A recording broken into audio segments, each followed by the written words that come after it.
Welcome to Keith Knight, Don't Tread on Anyone. Today I'm joined by Mark Weber of the Institute for Historical Review. Mr. Weber, thank you so much for taking the time today. You're welcome. It's always a pleasure being on with you. Thank you, Keith. Where is the best place to find your collection of research and news articles? On our website, and thank you for mentioning it, ihr.org, very easy to get to. It's a tremendous resource, really. There's a great amount of material on there, and the uh, search engine can find things, almost any topic you care to have an interest in, you'll find a great deal on there. There on the left-hand column of the homepage are lots of sort of current articles and things that are relevant to things happening now. And on the right-hand side are some highlighted articles that I think are of particular importance for one reason or another. But in the body of the website are tremendous library, tremendous archives of material that I think is really relevant. And because it's about history, it never really goes out of style. That's a good thing about studying history, because it's all history after it takes place, I guess. What is it that people need to know about the current situation in Ukraine that the media is not telling them? When I was very young, I learned that propaganda and distortion of reality does not take place because people are lying. It takes place because of how news is slanted. It takes place as much in what is not said as in what is said. And the current coverage of first of all, I want to emphasize, I have a great deal of sympathy for Ukrainians and for Russians, both peoples. What's happening is terrible. I mean, above all, this war, this destruction, this suffering, this death is a terrible thing, above all for the Ukrainians. And I'm very much unhappy about what's happening, but I also try to look at this from a point of view that is both historical and I think more objective. But the main thing is not to be highly influenced, especially about what the United States should do in this conflict, by the fact that in this war, as in all wars, there are refugees, women and mothers who've lost their sons and husbands, buildings that have been destroyed, terrible consequences of bombing. That's true of every war. And war itself is a terrible thing. No matter even who wins, it's still bad. It's still bad even if the so-called winners win. And one thing I want to strongly emphasize is how there's a tendency in America to talk about war in a much more unserious and light-handed way compared to people in other countries. I learned this when I was very young. I was 18 years old and I was living in Europe. And I was very struck by how everyone in Europe is much more opposed to war than Americans. Americans, even when I was a boy, would talk, well, if Russia causes trouble, we'll just bomb Moscow. Or if Iraq's a problem, we'll turn their country into a parking lot. You hear this kind of thing all the time from Americans.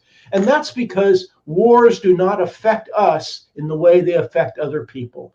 Our wars are far away. And there's a tendency in America to look at conflicts as a kind of football game or a boxing match. One side should win. Our side, quote unquote, should win. But even if we lose, life goes on. We come home, everything goes on. And Americans don't understand the consequences because World War II or the Vietnam War or the Iraq War were horrible experience. Were horrible for those countries, for Europe and for Asia, for the Japanese, the Chinese, the Poles, Germans, French, all those countries. These were terrible, but not for America. During the war, except for the poor guys who were being shot on the front lines, it was a time of prosperity in America. Jobs were plentiful. The actual living standards went up in America during that time. During the Vietnam War, which caused, they say, 1 million deaths. 1 million deaths. More bombs were dropped in the Vietnam War than were dropped by all the countries in the Second World War, with huge loss of life for many people. But Americans were almost oblivious of the war until large numbers of American bodies began coming home. Then Americans got really, before that, well, we just got to win. We just got to win. And that's a problem now with this Ukraine war.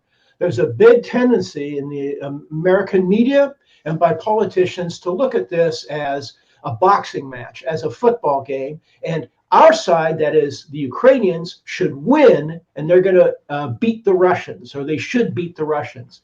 There's a lot of talk in the American media talking about, oh, we brought these sanctions against Russia, and those sanctions are really hurting. Yeah, they hurt, I suppose. Yeah, they're meant to hurt.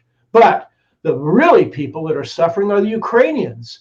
I wish people were more mindful of the terrible consequences of this war for the very people that we supposedly sympathize with than with the Russians. Yeah, but sanctions will end and life will go on. And in this conflict, it's very important to realize several things. First of all, no Russian leader was going to take any position really other than that Putin has taken. They're not going to allow hostile military bases and missiles on their borders, or as they would see it, in their country. Remember, Ukraine for centuries was part of Russia. When the czars were ruling in Russia before the Bolsheviks, the title of the czar was Tsar or Emperor of all the Russias. All the Russias. Now, what does that mean? That meant Great Russia, Big Russia, which we call Russia, White Russia, which is Belarus, that's what it means, is White Russia, and Little Russia, which is what they called Ukraine. There wasn't really a sense about Ukraine, really. Ukrainian nationalism was a very dubious thing. Also in Belarus, a Belarus kind of consciousness. But that happens in history. But the point is, for Russians, Ukraine is not some faraway country. It's very much part. And America pledged at the end of the Cold War, when the Berlin Wall came down and Gorbachev came to power, and the Soviet forces withdrew from East Germany, from Hungary, from Bulgaria, and so forth, and those countries stopped being communist, the Americans gave pledges, verbal pledges to the Russians that NATO would not be expanded. And Russia has been very disappointed that instead of following or living up to those pledges, the United States began expanding NATO against Russia. That's obviously, although the United States officially says, oh, NATO is just a defensive alliance. It's not directed against anybody. Well, that's really silly. Everybody knows, really, that the only real enemy of it is Russia. But really, NATO itself, and again, I've been astonished at how many people seem to be very ignorant about what NATO is. It's a military alliance. It was set up to oppose the Soviet Union, to be a force of threat, and if necessary, actual war against the Soviet Union. Now, the Soviet Union is gone, and it would have been, I think, fitting to abolish NATO after the end of the Cold War. But okay, it didn't. I mean, NATO goes on.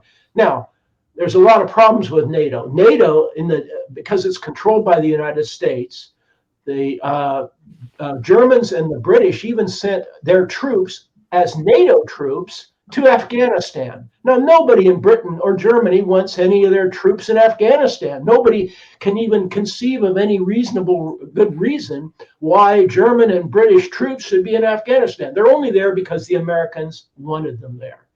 Now, this is a big thing. Anyway, the big point is to stand back and see this thing in a larger context. And I'm especially angry, and this is the point I think above all that should be emphasized. This war would not have taken place, this destruction, this misery, this death, if American diplomacy and statecraft had been more sober, more far-sighted, and more realistic back in the 1990s and up until the present. All along, this war could have been avoided by taking into account the not unreasonable demands of Russia. No, and those demands, and that's how I think ultimately this war will end. This war will not end, as Americans like to think, with regime change in Russia, with the crushing of the Russians. Americans like their wars to end like it did with the Japanese or the Germans in World War II. That's not how most wars end, or even American wars. That's not how Vietnam ended. It's not how Afghanistan or Iraq ended. And no Russian is going to permit anything other than something like what Putin is doing. Anyway, there's 3 points that Putin insists upon, and every Russian will insist on. First, there must be strong pledges by Ukraine, backed by the United States, that Ukraine will be militarily neutral. Now, that's not a bad thing. Finland is militarily neutral. Austria is militarily neutral. There's no reason why a country that's militarily neutral, like Finland and Austria and Switzerland, can't be prosperous and do well and so forth. And Putin is not asking that Ukraine disappear. He's asking, first of all, there be no military alliance of Ukraine with U.S. forces and foreign military in their borders. Second, Russia wants a recognition of Crimea will stay with Russia. It was never really part of Ukraine anyway. It was given as a so-called gift in the 1950s by Khrushchev when the Soviet Union existed, and it didn't matter very much because it's all the Soviet Union. But it's ethnically not Ukrainian. It's the Russian Black Sea Fleet is in Sevastopol. It really should be part of Russia. And again, it was in 2014 or 15 that Russian troops took Crimea, but America didn't act with the same fervor that it's acting now, perhaps because Americans more or less accepted that Ukraine shouldn't be part of Ukraine, that Crimea should be part of Russia and not part of Ukraine. The third is there has to be some special status or different status for the Donbas region. The area is Russian speaking. It's perhaps it means there'll be some diminution of Ukraine's territory, but Ukraine will still exist as a state, and it can be a prosperous state. Maybe a way to deal with it is an agreement that there's a plebiscite in Donbas under international supervision. That might be a way to do it. I don't know. But none of this is worth a war. That's the big point. None of these points, whether Donbas stays in or out of Ukraine or Crimea, or whether Ukraine is militarily neutral, none of those reasons are worth fighting this terrible war over or letting it continue. Anyway, that's the main point I would emphasize. So many important points there. I want to just address the concept that NATO and America are not trying to vilify Russia. This is totally false. What we can see if we look at the 2016 campaign, we had Hillary Clinton on the debate stage saying that Russia has interfered with our election, and 17 intelligence agencies have verified this interference. But 1 year later, the New York Times reported a White House memo, this is in the correction section, June 29th, 2017, a White House memo on Monday about President Trump's deflections and denials about Russia referred incorrectly to the source of an intelligence assessment that said Russia orchestrated hacking attacks during last year's presidential election. The assessment was made by 4 intelligence agencies, the DNI, the CIA, the FBI, and the NSA. The assessment was not approved by all 17 organizations in the intelligence community. So it was only approved by the people with the worst track record in the country. Then they ran Russiagate again in 2020. The feds say, according to CNN, Russia and Iran have interfered with the presidential election. That was on October 1st, 2020. Politico, Hunter Biden's story is Russian disinfo. Dozens of former intelligence officials say. More than 50 former intelligence officials signed a letter casting doubt on the provenance of a New York Post story on the former vice president's son. The point being, they have accused Russia of more or less waging war on America if you violate a country's government, the independence of a government, whether it's, Germany going into Belgium, or, even Otto von Bismarck trying to put a prince in Spain.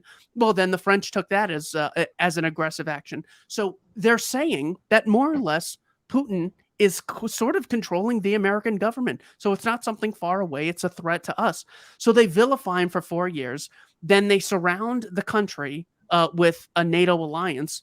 Yeah, we kind of see that the next step would be regime change in Russia. That's not too far off, considering the U.S. brags about regime change, both Democrats and Republicans, in Libya with Gaddafi, in Syria with Assad, which they explicitly wanted, not to mention an attempted regime change against the Taliban, Saddam in Iraq, and according to General Wesley Clark, they wanted 7 countries in 5 years to face regime change. Well, and So regime change yeah. in Ukraine and in Ukraine. Oh, in March of 2014, Yeah, that's even of more. course, yeah. That's more relevant. I mean, yeah, Yeah. that's right. I mean, yeah, it's not nice when countries interfere in the internal affairs of other countries, but it's pretty astonishing and even chutzpah, you could say, for the United States to be complaining because Russia supposedly. Oh, look, a lot of this is because the Democrats didn't want to believe that Trump could possibly become president without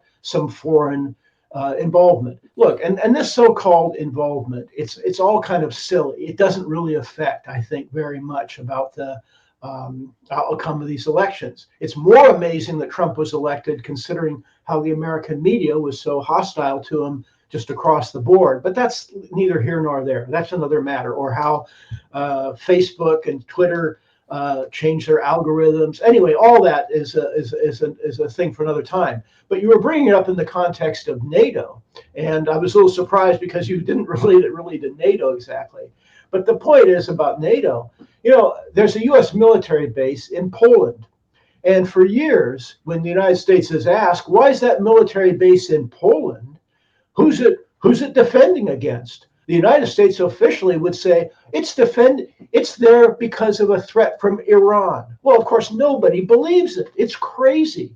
But that's the kind of, and how in God's name does anybody think that the so-called North Atlantic Treaty Organization has some important role in Afghanistan? It absolutely doesn't. The proof that NATO is essentially an American tool is the fact that when the United States decided, when Biden decided finally to leave Afghanistan, well, the British and the German troops left too. Well, of course they did, because the decision is entirely dependent on what the United States was doing. It's not NATO didn't make some independent decision. Well, I guess we better send troops to Afghanistan. This is quite consistent with what the United States does over and over. And it will try to have face-saving measures to get countries like Georgia or whatever to send troops to this place or that place, some token amount, to try to give some impression that this is a so-called coalition of the willing in whatever war the United States is involved in. But this goes to a really more serious point about American foreign policy. And this is a point I've made about the Biden administration and about especially, you might say, ideologically driven Democrats like Biden. They believe that the United States is the great champion of liberal democracy in the world, that it's the American mission to bring what they call American democracy or American-style democracy everywhere in the world, sometimes on a more overt way, sometimes in a slow way. But they believe the entire world should politically and in state organization be similar to the United States and culturally. Well, this is astonishing arrogance, and not only arrogance and unrealistic, but completely out of keeping with the foreign policy, as you well know, as most, I think, viewers know, that America had for most of its history. That is, we don't try to be the policeman of the world. We don't try to lecture everybody about their form of government. And most of the world is pretty sick of the United States lecturing countries around the world about how they ought to deal with women or gay people or whatever. I mean, even if it's right or wrong, the arrogance of it is that always the United States says the way the rest of the world should be is the way the United States is now, not the way it was 20 years ago, Not the way it will be 20 years from now, but the way it is now. It never is, well, how about if it's okay if we have the way the United States was in 1900 when women didn't vote? Oh, no, you can't do that. It's all based on the here and now.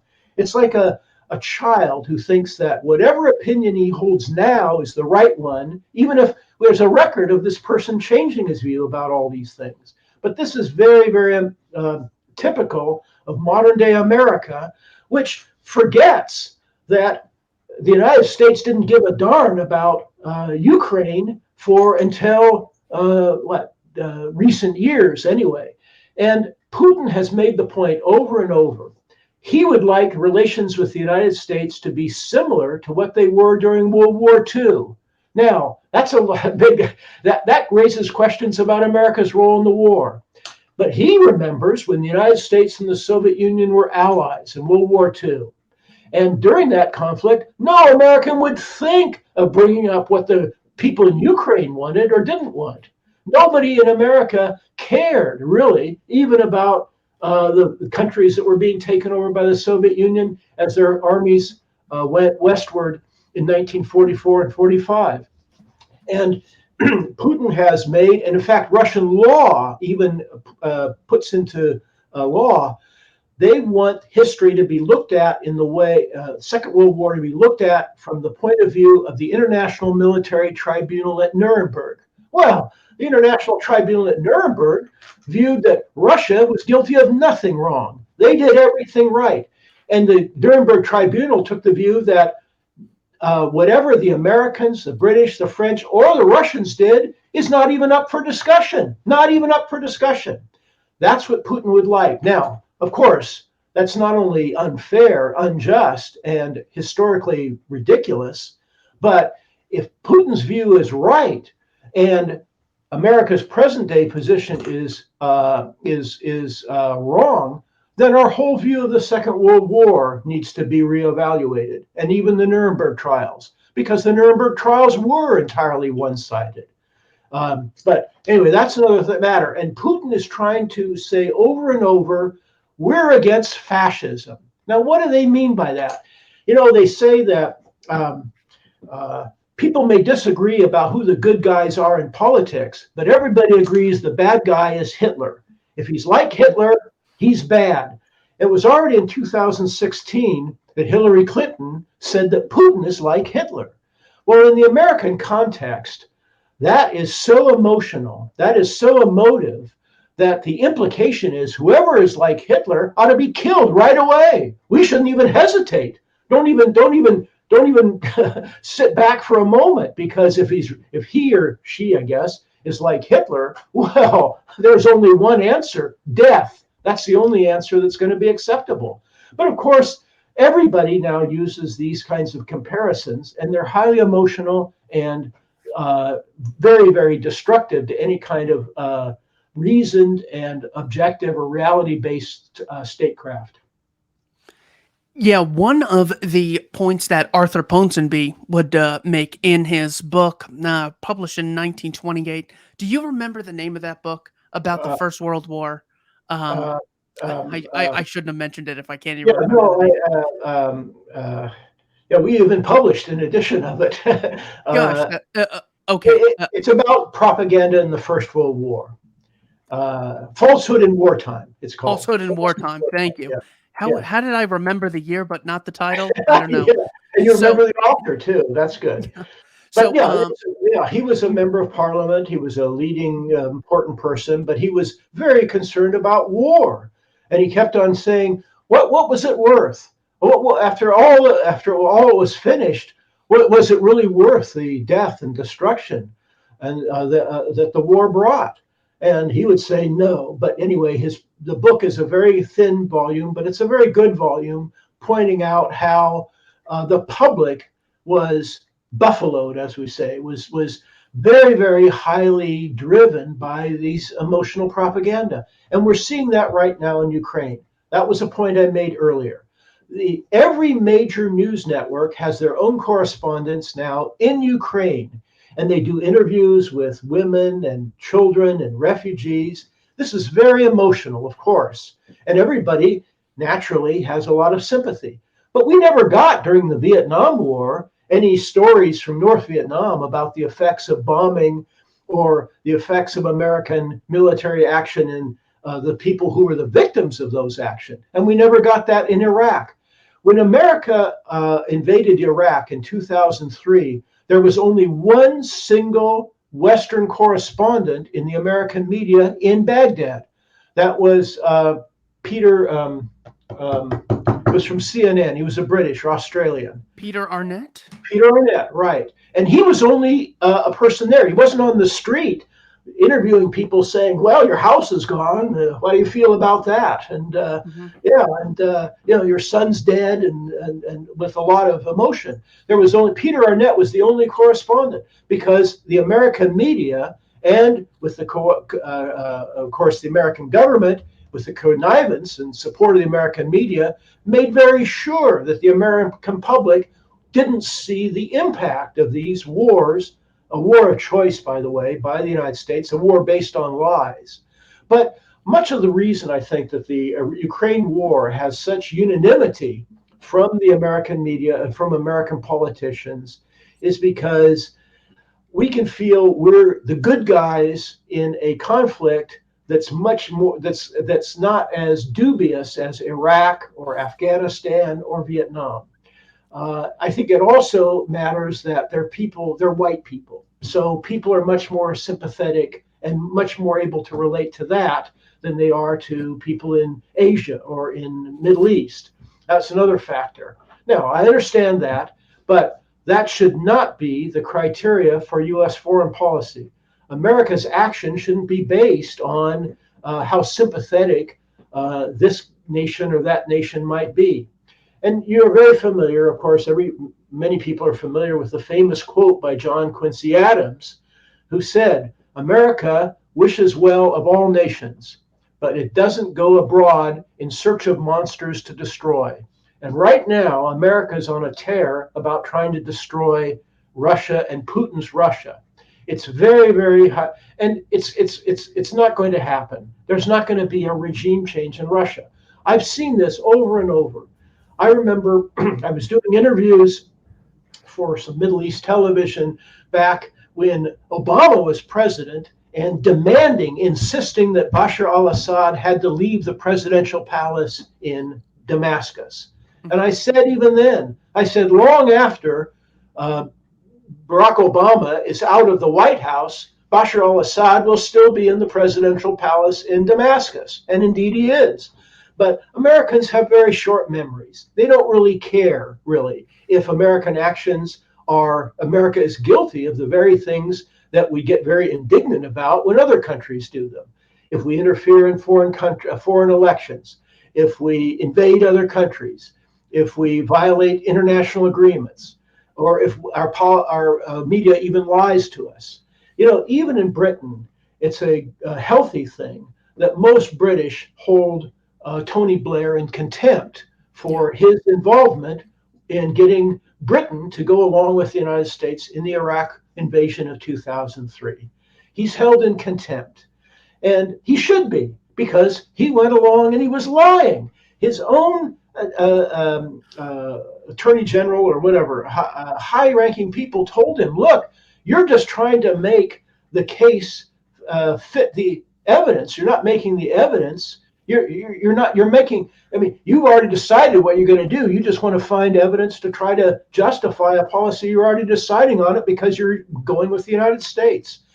He was warned about this, and the world knows this. But in America, nobody held Colin Powell or George Bush to the same standard, the same standards of indignation, the same way of same attitude of contempt with which Tony Blair is held in Britain. There is a article that you can find in USA Today that was summarized on Mises.org. Ukraine's regime is now kidnapping fathers for military service. USA Today reports the Ukraine State Border Guard Service has announced that men ages 18 to 60 are prohibited from leaving the country. According to reports, in particular, it is forbidden for men aged 18 to 60 Ukraine citizens to leave the borders of Ukraine. A statement from the service said, according to CNN, this regulation will mean, in effect, for the period of the legal regime of martial law. We ask the citizens to take this information into consideration. So I know that CNN and USA Today are always enemies of the people. However, that came out a while ago. I haven't seen a retraction. They have every incentive to defend Ukraine as the great land of freedom that's being invaded by the great fascists. So I believe that that is an accurate story. They also link to videos in the description. The Right. reason I brought up Ponsonby is because it's not enough. The reason there's so much evil deception in wartime is because, as much as I could get people to chant at a baseball game, F Joe Biden, or people can put the stickers on gas stations blaming Biden for high gas prices, they might really dislike the government. But to get people to take up arms and risk their life and get their limbs blown off to get shot at, you have to get so much indignation in them. So what Right. you end up doing is totally fabricating the reality of the situation. Assad, bad guy, but those gas attacks were totally fake. It was using the idea of a dictator using gas to sort of align him with Hitler in the minds of people. So that's why those stories were so heavily capitalized on. But Right. that's why there's so much falsehood in wartime. They have to raise the stakes so you will correspondingly raise the amount of risk you're willing to take. Any thoughts on that Yeah. or No, military those conscription? are very good. Those are very good points. I mean, just one final thing. If the whole thing is we can't have Russia control Ukraine because they would restrict their freedoms, being conscripted has to be one of the worst forms of forced labor that anyone can ever face. I spoke with one of my uncles who was in the Second World War. I think he was almost 100 years old when we had this conversation. He was telling me about a Japanese pilot that he killed, and he was so close to him that he was able to see that this Japanese guy was terrified. He goes, look, he goes, you know, Keith, I was drafted. This guy, I'm sure, was drafted by the emperor. I killed this guy, and he could have had a family. And he starts crying. This guy's 100. After all the propaganda, the human beings are still saying, you know, gosh, I really feel for those other people. So that's why it's so important to see through this propaganda. It causes so much harm, so unnecessarily. Right. So if you're so worried about being your freedoms being restricted, the Ukrainian regime's doing it in the worst way possible. Thank you for letting me go on that rant. Well, Keith, I wanted to address that. You probably, maybe you are not aware of it, but the Zelensky government has also abolished all opposition parties in the country. It has also taken state control of all of the media. So dissident voices are just not permitted in the Ukraine media now about the war. I mean, those are pretty draconian measures. But all countries, to a greater or lesser degree, tend to do that in wartime. Again, that's a particularly sad aspect of the entire conflict. Yeah, he suspended all the political parties. I mean, this is essentially a dictatorship. Now, it's probably very popular right now. The population seems to be rallying around Zelensky. But being popular isn't the only measure of whether a country is free in that sense. I mean, Germans supported Hitler right to the end, basically, and they called up all men between the ages of 16 and 40 in the final months of the war. I mean, that's what countries do. The Confederacy did that, American Civil War. That's what countries do. But my point is these are all aspects of a war, and this is a terrible thing. I mean, I'm not trying to say good guys, bad guys, Zelensky's a bad guy, Russia's good guy, or vice versa. Most of life is different levels of good and bad in everyone, in every country. That's mostly what the case is. There are very few people like Mr. Burns in The Simpsons who rub their hands with glee when they bring pain and suffering to other people. Most people are not like that. But my point really is a big one. Now, I want to go back to a very important point you made about the role of emotion and propaganda in war. This is especially true in war. And the reason for that is the average American has opinions based on his experience about taxes, about schools, because he's either been to schools or his children at schools, about traffic laws, about drug laws, about COVID or masks. Everybody has an opinion about that based on some sort of experience. But Americans, just like people in most countries, most of the world, they don't have any personal way of relating to what we should do in Afghanistan or Iraq or Ukraine, for that matter. These are far, far away. They say that war is the way that Americans learn geography. And over the last 2 months now, millions of Americans are familiar with Lviv, or Kyiv, as they call it now, the capital of Ukraine, in a way that just a year ago, very few Americans would have even known what Lviv or Lvov is, or some of these other places, or Donbass. Now you hear about Donbass. My point is, in foreign policy, Americans have to rely only on the media. They don't have any personal experience to relate to. And so how foreign policy and war is presented is going to be far more dependent on the media. And that's why a media that is as irresponsible or as biased as the American media can be and has been on numerous occasions is very, very dangerous. I recommend very highly, and I have over the years, all of the writings of George Kennan. He was an American historian and diplomat. Now, really a great man. And on our website is a study guide, a listing of recommended books. And there are several books by George Kennan that I recommend. But he writes about this as well, about how in foreign affairs especially, the only way to get Americans jumped up and excited about a war is by feeding them lots of one-sided propaganda. Otherwise, they're not going to care, because war is going to mean sacrifice. Their sons might go away and die, or their husbands, or bad things are going to happen. Taxes will go up, something will happen. But so the only way to get Americans or any people really excited about the prospect of war is by giving them lots of propaganda. And it's especially ridiculous in the case of the United States, because we don't have any existential enemies. We don't have any enemies that can really threaten the United States. If Ukraine is part of Russia or it's independent, isn't going to matter much really to America. It was part of Russia for centuries, and now it's not. Okay, but life will go on in America more or less, whether it's part of Russia or not part of Russia.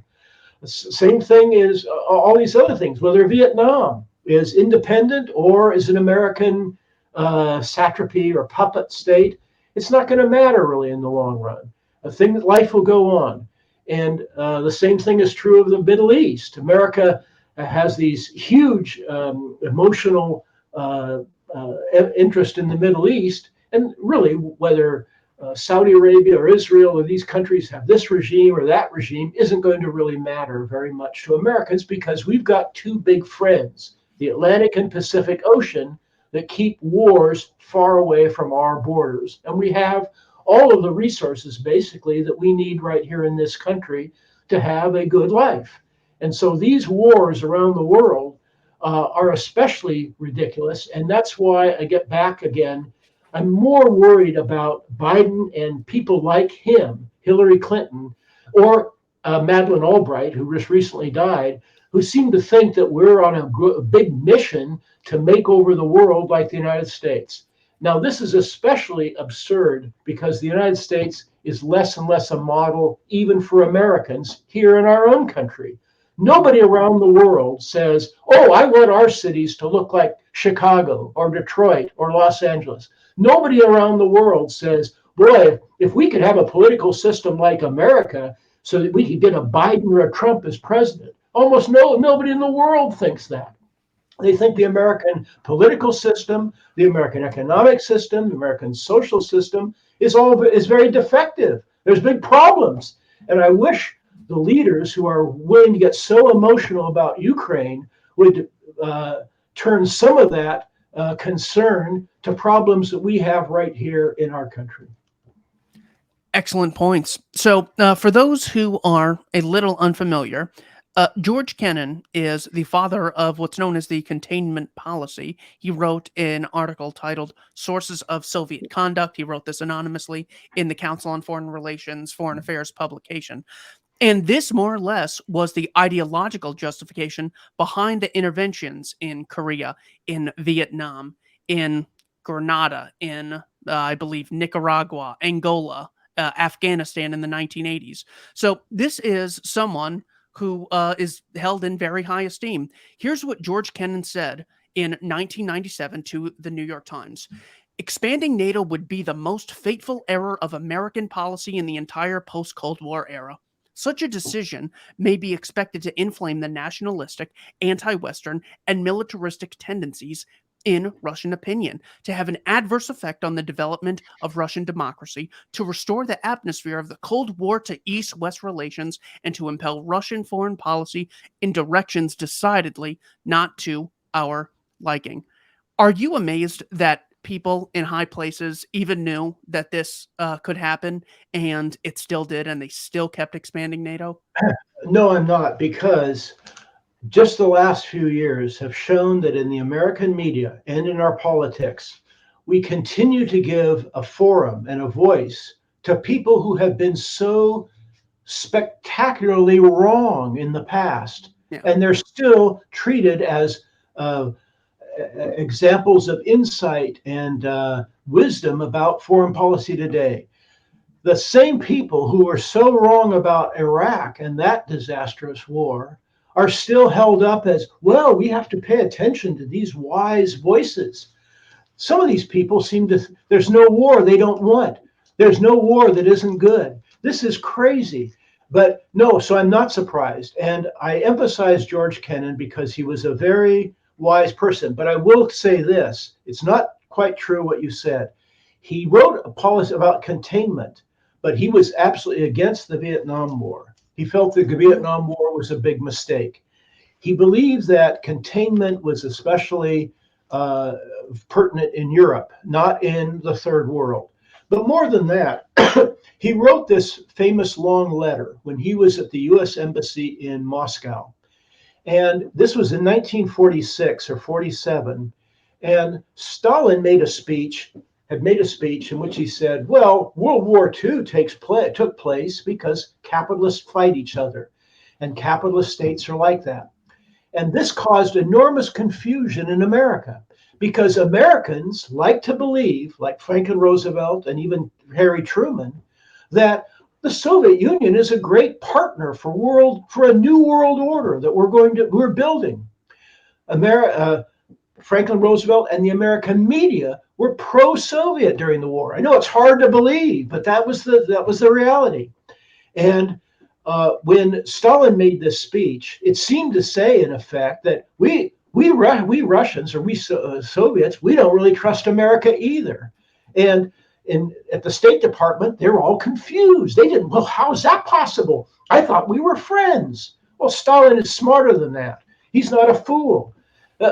Foreign policy isn't based on who we like or who's able to tell jokes or how we look into people's eyes and see their soul, as we hear American politicians say. Stalin had very definite ideas about the place of the Soviet Union in the world and about Soviet interests. And he didn't deviate from that. And he got a tremendous advantage from his alliance with the United States in the Second World War. But Americans like to think, well, if he's on our side, he's a good guy. Well, no, Stalin isn't a good guy. He's a bad guy, or more a bad guy than a good guy, I guess. But the point is that after that speech, the State Department wrote back and said, well, can you explain, Mr. Kennan, what this means? And so Kennan decided to write this very lengthy piece going back into Soviet policy over the decades, what motivates them, how they see the world, and what the United States policy should be given this reality. Not to be either overly alarmed or overly sanguine and optimistic about the Soviet Union. It should be based on reality. And George Kennan is, you might say, a leading voice in what's called the realist school of foreign policy. That's represented now by, especially in recent weeks, by John Mearsheimer. at the University of Chicago. His video that he did several years ago outlining the dangers of expanding NATO and what Russia was likely to do and how Russia is angry at what's going on has gotten now, I think, 2 million views because it was so prophetic. But our leaders don't care about Mearsheimer. He was prophetic, but the people who were wrong about Iraq, they're still voices we do listen to. That's how crazy it is. But anyway, John Mearsheimer, Stephen Walt, Doug Bandow is very good on these issues. I mean, as far as realistic foreign policy, almost all the libertarians are very good. Pat Buchanan is good on these issues because they try to see the world as it is. And foreign policy should be based on the reality of how the world is, not on illusory, delusional ideas about how the world ought to be. And this is especially difficult to sustain in a country that increasingly has these problems internally. As many public opinion polls show, Americans are not happy about the direction our country is going in. So you'd think the attention should be based on that. But I'm afraid that many Americans really like to feel that America proves it's a good country when it's fighting bad guys. It's a little bit what I call the Superman idea of America. Well, how does Superman prove he's a good guy? Only when he's fighting bad guys. Otherwise, he's Clark Kent. Otherwise, he's nobody. But when he's fighting bad guys, that's when he's great. And Captain America, Spider-Man, all these comic book characters. And Americans have been trained or educated or cajoled into seeing world affairs in this kind of way as a battle between good guys and bad guys. And of course, America's always a good guy. But this is not only childish, foolish, but arrogant too. And that's my bigger complaint, my bigger point about what this Ukraine war means, because it's part of a parcel of looking at foreign policy in a very unrealistic way. So my point about containment was simply that it was the ideological justification. Right. Yeah. So okay, so can we agree that it was? But that's not untrue. It's just that he kept on saying, "Look, I didn't mean by containment some of the things that are now done in the name of containment." That's my only point. Is that George Kennan was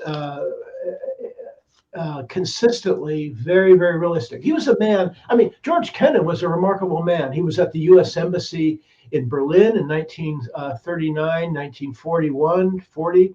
He was in Moscow in the Cold War period. He was stationed for years. He was fluent in both German and Russian. He had a really understanding of the world. His great uncle had written a big book about Russian policy even before he was born, I think, or when he was very young. Anyway, George Kennan was a person of just rare knowledge and erudition, and his words had proven as prophetic as they are because he has a realistic view about how the world works, including the Soviet Union. Yeah, Russia's going to be different. It's going to do things. China's going to do things different. India is going to do things different than the United States. They're different cultures. They're different societies. They're not inferior to the United States. They're different. And the United States has to deal with the world. That's how the world is. And the idea that George Bush and Barack Obama and Joe Biden have, that the whole world should be some patterned after the United States, is not only delusional, it's dangerous. And now, fortunately, Biden has made clear, we hope, that the United States isn't going to go to war with Russia over Ukraine, although we're doing everything just short of actually going to war. But when he ratchets up the emotional rhetoric the way he has, calling Biden a criminal, a butcher, a war criminal, a genocide, all these kind of things, it's very difficult to restrain the dogs of war when they've been encouraged as much as they have to go after the rabbits, you might say. There was a document published or written by then Ambassador William J. Burns, who is now the director of the CIA. It's titled Niet Means Niet, Russia's NATO Enlargement Red Lines. I'm just going to read the summary. This is from February 1st, 2008. This was released by WikiLeaks. Summary. Following a muted first reaction to Ukraine's intent to seek a NATO membership action plan at the Bucharest summit, Foreign Minister Lavrov and other officials have reiterated strong opposition, stressing that Russia would view further eastward expansion as a potential military threat. NATO enlargement, particularly in Ukraine, remains an emotional and neurologic issue for Russia, but strategic policy considerations also underline a strong opposition to NATO membership for Ukraine and Georgia. In Ukraine, these include fears that the issue could potentially split the country in two, leading to violence or even, some claim, civil war, which would force Russia to decide whether to intervene. So, again, it's just so vitally important that the media acts like this happened out of nowhere and no one could have seen it coming. And Putin is just Hitler 2.0 because he just wants to reinstate the Soviet Union. Right. There's so many people in so many high places. The media is on 24 hours a day. They have the time to talk about this stuff, but they'd rather spend 20 minutes talking about how Hunter Biden's laptop with all his information isn't really his. It's actually Putin planting it in America. I mean, it's so ridiculous what they will go in on. So when it comes to something like that, we have this great fallacy called the day history started. And in this case, the day history started is always February 24th of this year. That was the day that Putin declared war on Ukraine, and that's where we start the conversation. Few know about the Donbass War or the coup in 2014. What information should people know about that? I will give you the full screen here because I want people to know about this. Well, yeah, the Donbass is very important. The war has been going on for 18 years in the Donbass. I'm sorry, And how long? 18 years. 18. It's been going on 18 years, yes. And many people have died. The Russian media, of course, emphasizes the suffering, the death, and destruction because Ukrainian troops are trying to take back the Donbass. So the aggressor for Russians are Ukrainian troops that are trying to take back these areas called Lugansk and Donetsk. Those are the two regions that are being talked about here. But anyway, my point is the American media didn't care about that. They didn't care about that. Also, the American government, especially through Nuland and the helped overthrow the Lukashenko government in Ukraine because it was considered too pro-Russian. But anyway, this, and also when the Russians took over Crimea in 2014 or 15, America didn't care particularly about that. Again, there's a community of interest here because now correspondents on the scene can have very emotional interviews. This is consistent with the foreign policy of Biden and Biden administration, who's a Democrat, of course, and the media is overwhelmingly favorable to him. But the voices that are calling for wisdom, moderation, realism in all of this are drowned out in this very, very emotional cacophony right now. Yeah, all vitally important aspects. So the first time NATO declared Article 5, which is an attack on one is an attack on all, they started in 1949. They didn't do it officially until America was attacked on 9/11. So if we go by NATO's first major operation in Afghanistan, how would you rate that as a success or failure? This, by the way, is not a straw man. There are a number of people who say, look, 9/11 happened. We spent 20 years in Afghanistan, didn't have another 9/11. Therefore, it was successful. How do you respond to that? Well, people's memories are often short, but at the time, Afghanistan was willing to turn over Osama bin Laden for some sort of trial and to give him up as long as the United States didn't invade their country. But the United States insisted didn't accept that. I mean, there were ways to deal with this.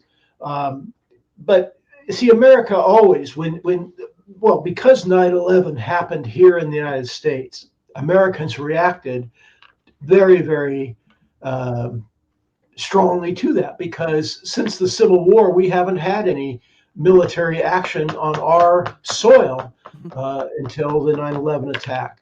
But more than that, going after Al-Qaeda and going after the people behind the 9/11 attack could have been done without invading the country. But see, even the U.S. invasion of Afghanistan was never, a mission for that was never clearly defined. After the country was invaded, it's hard to know at what point the United States should have left, but probably right away once it was there. I was very unhappy with U.S. media about the withdrawal of American troops last year from Afghanistan, because the media seemed more concerned about the shameful or ignominious way that Americans left Kabul and left Afghanistan than they were about the 20 years that the United States had been fighting this pointless war in the country. Far more death and destruction, and really should be embarrassing to Americans, was the 20 years that the United States was bombing, attacking, and carrying out these military operations in the country in conjunction with a puppet government, essentially, in Afghanistan.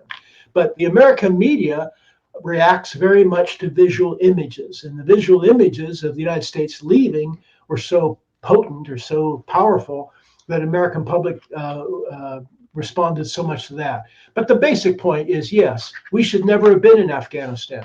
The first time I ever read about Afghanistan, I think, was in the opening paragraph of A Study in Scarlet, the first Sherlock Holmes story. And Dr. Watson talks about how he was wounded and almost killed in the Second Afghan War.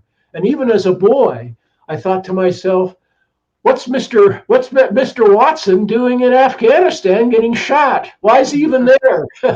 But of course, the British learned through sorry experience that they shouldn't have fought a war there either, and finally they left. The Russians learned to their chagrin and their disappointment that that was a mess and they shouldn't have invaded the country. But America didn't learn from the experience of Britain and Russia. It was going to go in and make it work. Well, it didn't make it work. And the whole premise of the U.S. going into Afghanistan, which, by the way, changed over time, but the premise that it was going to bring democracy or American-style democracy to Afghanistan is delusional and arrogant. Absolutely. So you know that in all of these cases, the importance of historical narratives comes in.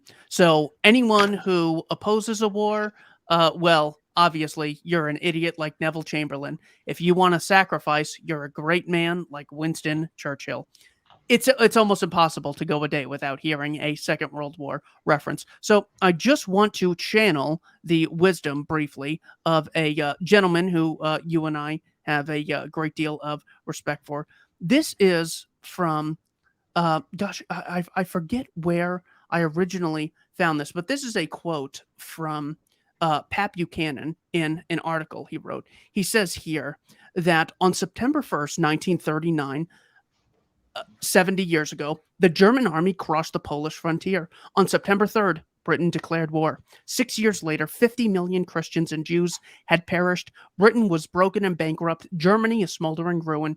Europe had served as the site of the most murderous combat known to man, and civilians had suffered worse horrors than the soldiers. By May 1945, Red Army hordes occupied all the great capitals of Central Europe: Vienna, Prague, Budapest, Berlin. 100 million Christians were under the heel of the most barbarous tyranny in history, the Bolshevik regime of the greatest terrorist of them all, Joseph Stalin. What, if anything, could justify these sacrifices? That means the greatest war that they always brag about ended, for Polish independence, ended with giving Poland to Stalin. This is so vitally important that we don't provoke a third world war, or we do everything we can to invent it. Mark Weber, Director of IHR, what is your statement on that? And please close us out.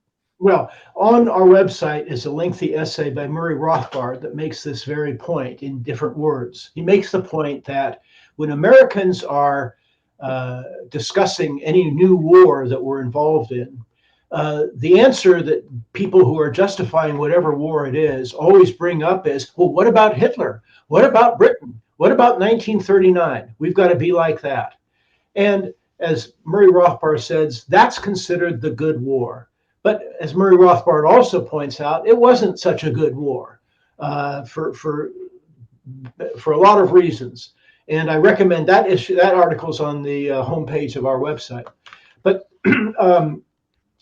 yes, we should rethink not only the Ukraine war and the Afghanistan war and the Vietnam war and the Iraq war, but we should also have a realistic and truth-based, factual understanding of the Second World War and how, even from the American point of view, even after America got into the war in 1941, leaving apart Britain and its betrayal of Poland, its betrayal of its own pledges, even America failed to achieve its political goals, not its military goals.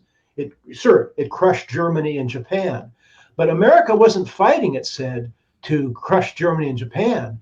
It had political goals. The political goals, as Roosevelt made these over and over, was a whole new world order in which war would never take place again, with the permanent partnership of the Soviet Union and Britain. And that fell apart within a very short time after the end of the war. But when I've talked to people in the Second World War and asked them about that, and overwhelmingly, and you'll find this, historians make the same point, most Americans didn't know why they were fighting the war or why their leaders say that they were fighting the war. They're almost oblivious because for Americans, the war is all about crushing the enemy, beating the bad guy, and then we can go home.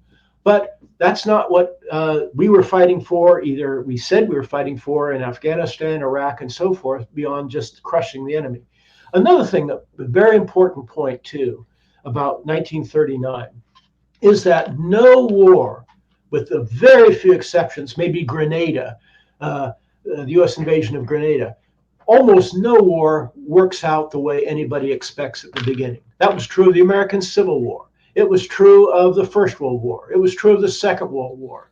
Wars spin out of control very, very often because powerful forces are unleashed that nobody can really control or even predict how they're going to act. And that's very, very important in understanding. This Iraq war can spin off in many different directions.